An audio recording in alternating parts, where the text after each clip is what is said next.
12h36, il est temps que la France fasse attention à ses comptes publics. La Cour des comptes a dévoilé son rapport annuel et on est en zone orange vif, pour ne pas dire rouge.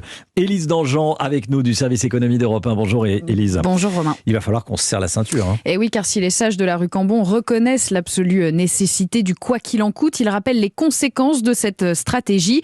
Le déficit structurel de la France a doublé par rapport à 2019 sous le coup des différentes mesures mises en place pendant la crise sanitaire. La dette publique, quant à elle, est désormais 16 points supérieure à ce qu'elle était avant crise.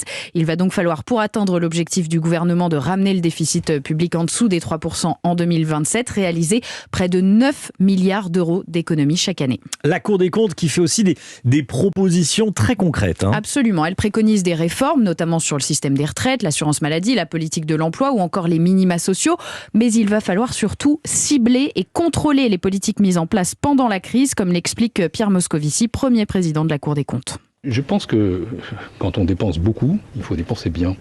Pour moi, le contrôle, ça n'est pas un luxe, c'est quelque chose qui est nécessaire. Prenons l'exemple des PGE, les prêts garantis de l'État. Voilà un pont de liquidité quand même de quelques 120 milliards d'euros qui a été extraordinairement bénéfique à nos entreprises. Et nous le saluons comme tel. Mais il y a pu y avoir effectivement des fraudes et des effets d'aubaine.